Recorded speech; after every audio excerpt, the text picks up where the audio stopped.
उसके बयान को क्या देखने की ज़रूरत है।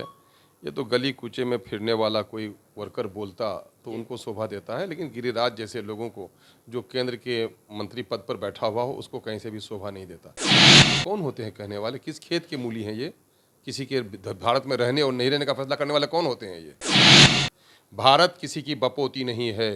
भारत 135-40 करोड़ भारतीयों का है।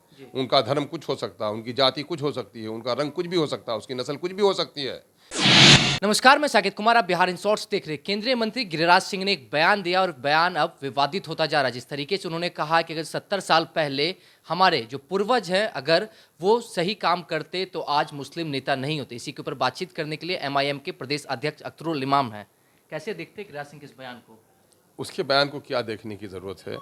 ये तो गली कूचे में फिरने वाला कोई वर्कर बोलता तो उनको शोभा देता है, लेकिन गिरिराज जैसे लोगों को जो केंद्र के मंत्री पद पर बैठा हुआ हो उसको कहीं से भी शोभा नहीं देता।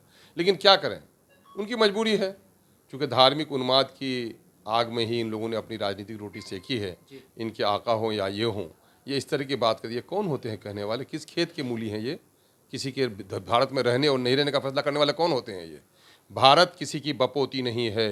भारत 135-40 करोड़ भारतीयों का है। उनका धर्म कुछ हो सकता है, उनकी जाति कुछ हो सकती है, उनका रंग कुछ भी हो सकता है, उसकी नस्ल कुछ भी हो सकती है। ये भारतीयों का भारत है, किसी की बपोती नहीं है कि किसी को जुमले सिखाए। और मामला ये है कि हिंदुस्तान और पाकिस्तान जिन पागलों ने बांटा है वो पागल जाने।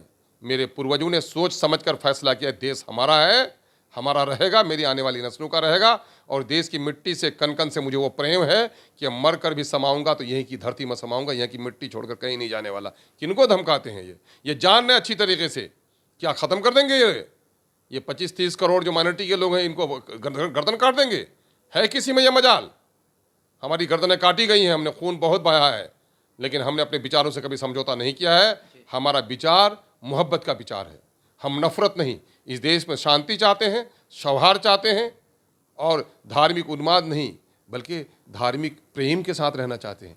और ये वो लोग हैं जो लोग नफरत की रोटी में अपनी आग में अपनी रोटी सेकते हैं या सत्ता के खातिर इस तरह की बयानबाजी कर रहे हैं। ऐसे लोगों की जुमलेबाजी पर मत जाइए, बल्कि सच बात यह है कि मदनी साहब ने जो कहा है कि गांधी जी के हत्यारों को और उनके विचारधारा को मानने वाले लोगों के हाथों में हथकड़ी लगती, जेल गए, तो आज देश में नफरत का माहौल पैदा नहीं होता।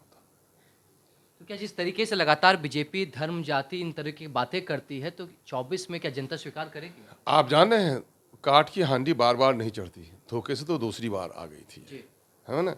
तो मामला ये है कि आप देखेंगे कि 56 इंच का सीना 36 इंच भी नहीं बन सका।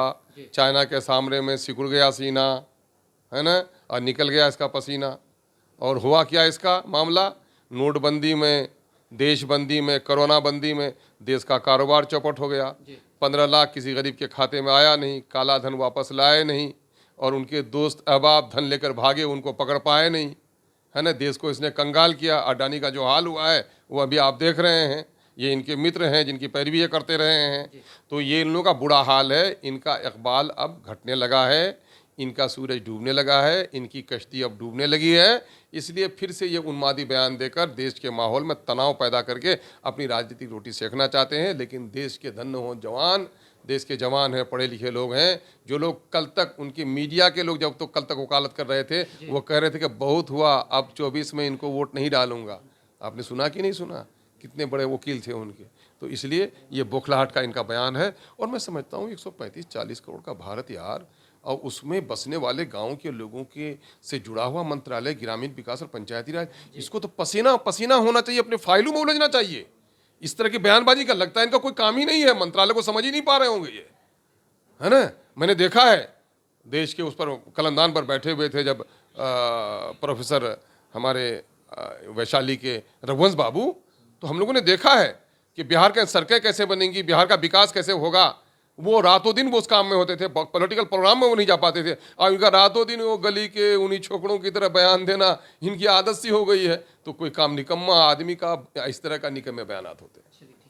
देखिए, जिस तरीके से गिरिराज सिंह ने जो बयान दिया था, अब साफ अख्तरुल इमाम ने कह दिया है कि 14 वाले अब 24 में नहीं आएंगे। जनता ने दूसरी बार तो उन्हें उन पर भरोसा कर दिया, लेकिन ना इनका 56 इंच का सीना दिखा, ना ही जो वादे किए वो वादे पूरे हुए। इस तरह की तमाम खबरों के साथ हमारे साथ बने रहे। तब तक के लिए धन्यवाद।